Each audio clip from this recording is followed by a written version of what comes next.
नमस्कार, जय Hind. All exam guide गुरु का यूट्यूब चैनल आप सभी देख रहे हैं। मेरा नाम है सुजीत पांडे। दोस्तों, आपके लिए यहाँ पर हम भारत के सभी एग्जामों में बार बार पूछे गए साइंस के क्वेश्चन लेकर आ गए हैं। हमारे चैनल की एक खासियत है, कम समय में आपको ज़्यादा क्वेश्चन कराए जाते हैं, बिल्कुल भी समय बर्बाद नहीं किया जाता है यहाँ पर आपको। तो प्लीज़ चैनल को सब्सक्राइब जरूर कर लेना, जिसको ऐसे ही रोज साइंस पढ़नी हो, जीके पढ़नी हो, करंट अफेयर्स पढ़नी हो। करें स्टार्ट वीडियो को बिना देर के हुए। चलिए, पहला क्वेश्चन देखिए, इसमें पूछा गया आपसे कि निम्नलिखित में से कौन सा पदार्थ पानी में अघुलनशील है, मतलब पानी में घुलता नहीं है। तो यहां पर आपको जो ऑप्शन दिए गए हैं उसमें से आपका चॉक पाउडर, ये पानी में नहीं घुलेगा, ऑप्शन नंबर डी। बाकी दूध, चीनी, नमक आप सभी को पता है, दैनिक जीवन में यूज करते हैं, ये सभी घुल जाते हैं। बेकिंग सोडा का रासायनिक सूत्र क्या होता है? तो बेकिंग सोडा जो होता है वो होता है आपका NaHCO3। यहां पर आपका ऑप्शन नंबर ए, NaHCO3, ये बेकिंग सोडा का रासायनिक सूत्र है। आयनिक यौगिक NaCl का रासायनिक नाम क्या है? तो आयनिक यौगिक NaCl को क्या कहा जाता है? सोडियम क्लोराइड कहा जाता है। ऑप्शन नंबर यहां पर सी, सोडियम क्लोराइड राइट आंसर है।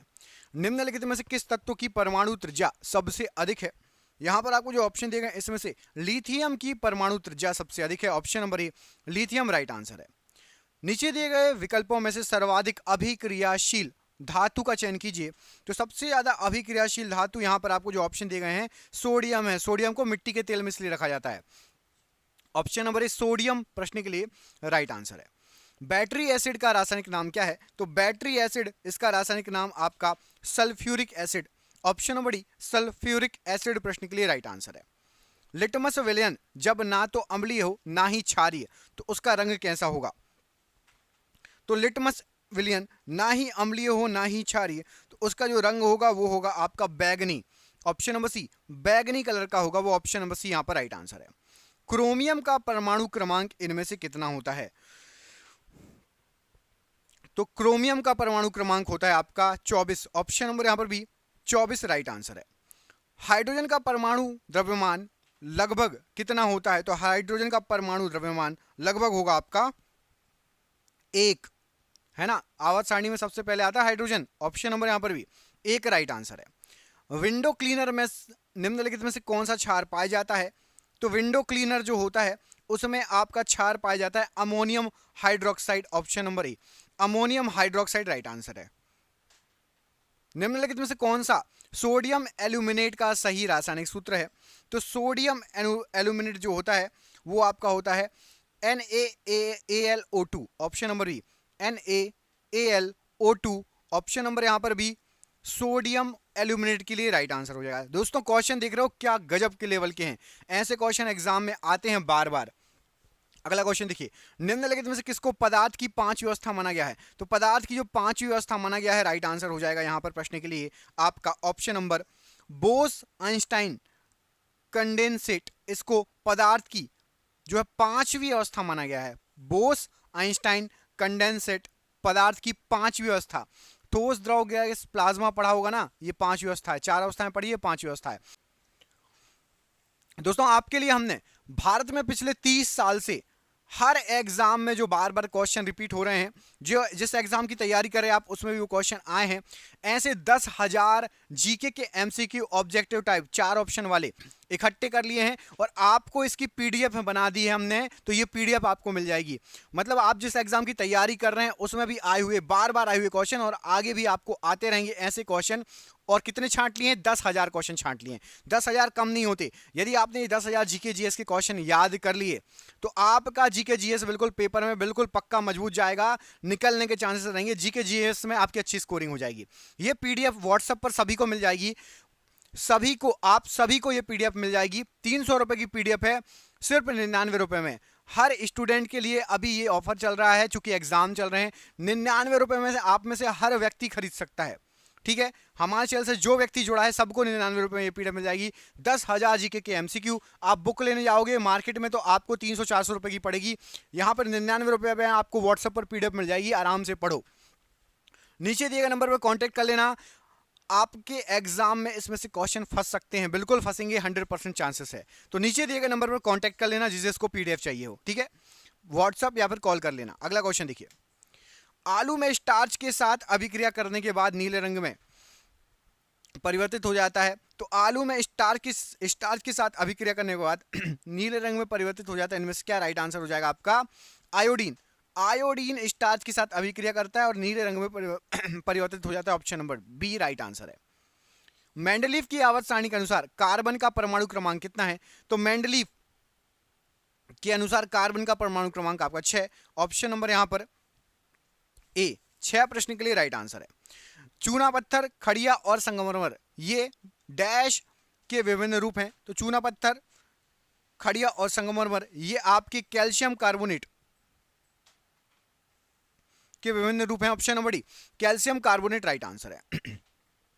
विज्ञान की आवर्त सारणी में H किस रासायनिक तत्व का प्रतीक है? तो विज्ञान की आवर्त सारणी में H जो है ये आपका हाइड्रोजन का प्रतीक है। ऑप्शन नंबर यहां पर भी H जो है हाइड्रोजन को डिनोट करता है। अगला क्वेश्चन देखिए, खाना पकाने में इस्तेमाल होने वाला सिरका में निम्न में से आपका जो है कौन सा यौगिक होता है? तो खाने पकाने वाला जो सिरका है उसमें आपके यहां पर जो ऑप्शन दिए गए हैं क्या हो जाएगा राइट आंसर? तो राइट आंसर है आपका ऑप्शन नंबर ए एसिटिक अम्ल। सिरका एसिटिक अम्ल प्रश्न के लिए राइट आंसर हो जाएगा। Option number A right answer. अगला क्वेश्चन देखिए, निम्नलिखित में से किस यौगिक को एलिफेटिक यौगिकों के रूप में जाना जाता है? तो एलिफेटिक यौगिक यहां पर आपको जो ऑप्शन दिए गए उसमें से एलिफेटिक यौगिक चक्रीय यौगिक को कहा जाता है। ऑप्शन नंबर ए चक्रीय यौगिक राइट आंसर हो जाएगा।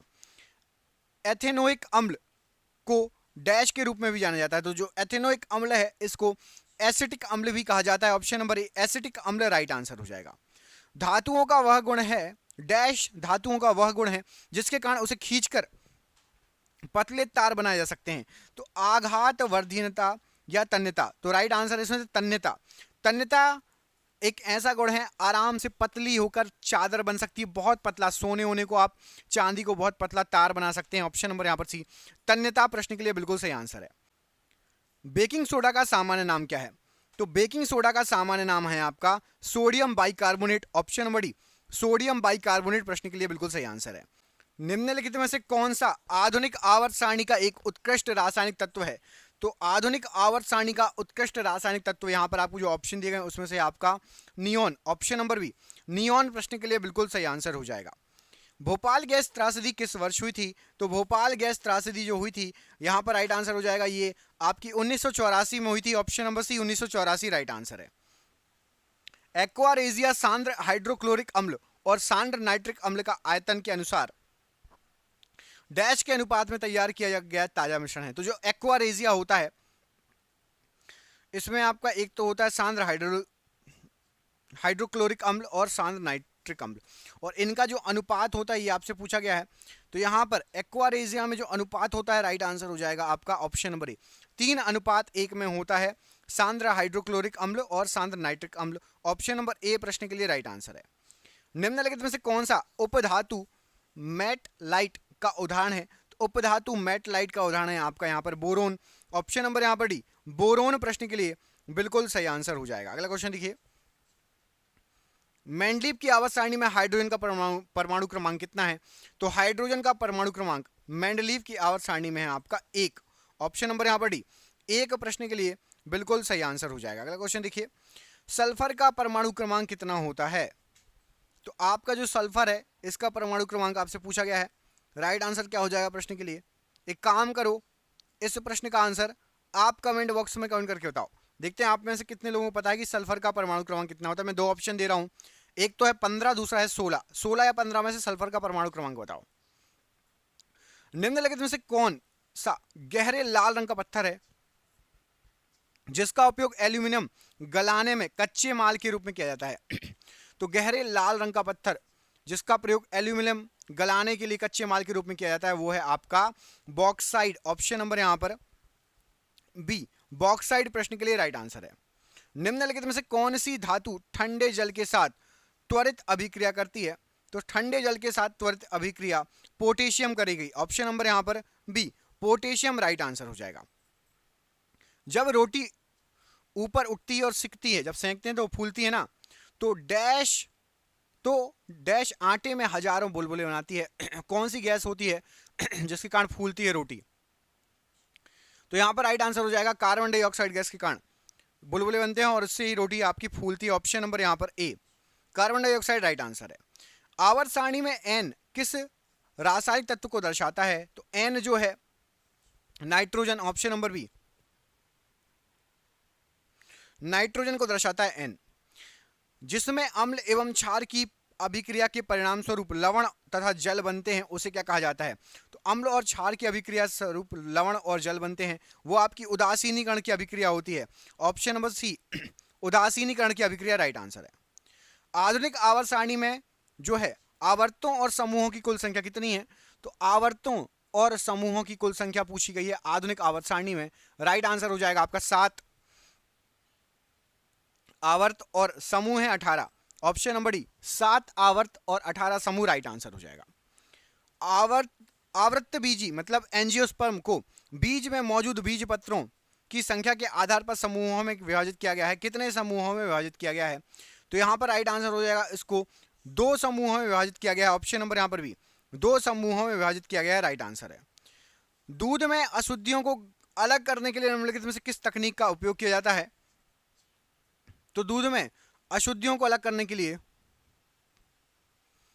स्तंभ क्रोमेटोग्राफी का यूज किया जाता है। स्तंभ क्रोमेटोग्राफी प्रश्न के लिए ऑप्शन नंबर ए बिल्कुल सही आंसर हो जाएगा। अगला क्वेश्चन देखिए, किस समूह को पहले पैराफिन नाम दिया गया था? तो पैराफिन नाम का जो समूह था वो था आपका एल्केन समूह, ऑप्शन नंबर डी, एल्केन समूह को पैराफिन समूह भी कहा जाता था।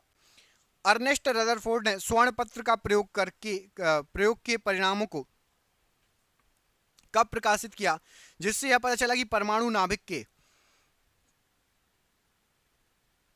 परमाणु जो है नाभिक के केंद्र में स्थित सघन क्रोड के चलते प्रकीर्णित होता है?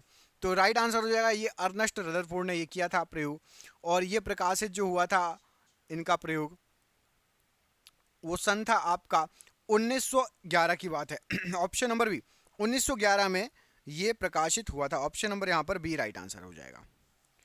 अगला क्वेश्चन, पीएच में पी इनमें से किसके लिए प्रयुक्त होता है? तो पीएच मान में जो पी होता है ये आपका होता है पोटेंस, ऑप्शन नंबर यहां पर डी, पोटेंस के लिए प्रयोग होता है पी का, ऑप्शन नंबर यहां पर डी, पोटेंस प्रश्न के लिए राइट आंसर हो जाएगा पीएच में। उस अम्ल की पहचान करें जो पाचन में मदद करता है, तो उस अम्ल की पहचान जो कि पाचन में मदद करता है आपका हाइड्रोक्लोरिक अम्ल, ऑप्शन नंबर सी, हाइड्रोक्लोरिक अम्ल ये आपके पाचन में मदद करता है। भाप आसवन की तकनीक का उपयोग करके किस प्रकार के पदार्थों को अलग किया जाता है? तो भाप आसवन की तकनीक का प्रयोग करके राइट आंसर हो जाएगा भाप वाष्पशील पदार्थों को अलग किया जाता है, ऑप्शन नंबर डी, भाप वाष्पशील पदार्थों को अलग किया जाता है। पहली बार एसिटिक अम्ल का संश्लेषण किसने किया था? तो सबसे पहली बार एसिटिक अम्ल का जो संश्लेषण हुआ था वो कोल्बे ने किया था, ऑप्शन नंबर यहां पर डी, कोल्बे राइट आंसर है। निम्नलिखित में से किस यौगिक का व्यवस्थित नाम नाइट्रोजन ट्राई हाइड्रोक्साइड है जिसका कई औद्योगिक प्रक्रियाओं में जैसे कि उर्वरक और प्रशीतक के रूप में व्यापक रूप में इस्तेमाल होता है? तो नाइट्रोजन ट्राई हाइड्रोक्साइड ये जो नाम है ये है आपका अमोनिया का, option number B, ammonia right answer हो जाएगा प्रश्न के लिए।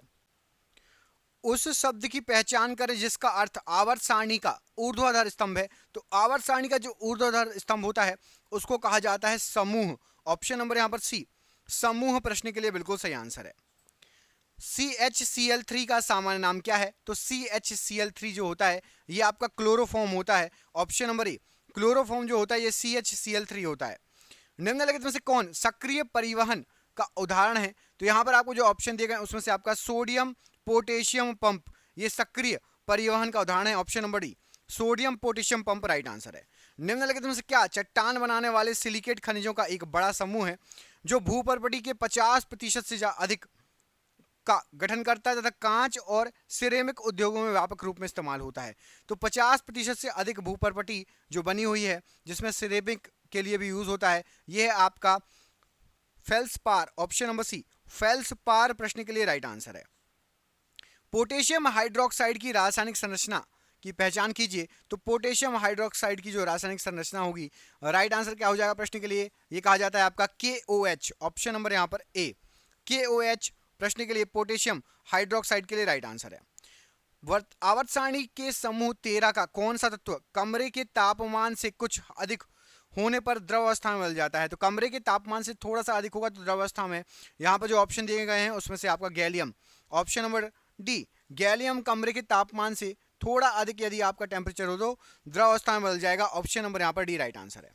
निम्नलिखित में से कौन सी एक नरम धातु है जो हवा में प्रज्वलित होती है और पानी के साथ तेजी से अभिक्रिया करती है और आवर्त सारणी में इसकी परमाणु संख्या 37 है? तो 37 परमाणु संख्या है आपकी रूबिडियम की। और रूबिडियम के बारे में क्या है, ये एक नरम धातु है, हवा से प्रज्वलित हो जाती है, पानी के साथ तेजी से अभिक्रिया कर लेती है, रूबिडियम, और इसकी परमाणु संख्या 37 है, रूबिडियम, ऑप्शन नंबर बी। किस तत्व का प्रतीक ग्रीक नाम हाइड्रार्जियम से लिया गया है, जिसका अर्थ होता है तरल चांदी, जो इसकी चमकदार सतह को दर्शाता है? तो तरल चांदी या हाइड्रार्जियम। यहां पर राइट आंसर क्या हो जाएगा इस प्रश्न के लिए? तो यहां पर राइट आंसर हो जाएगा आपका पारा या मरकरी, ऑप्शन नंबर यहां पर भी पारा या मरकरी प्रश्न के लिए बिल्कुल सही आंसर हो जाएगा।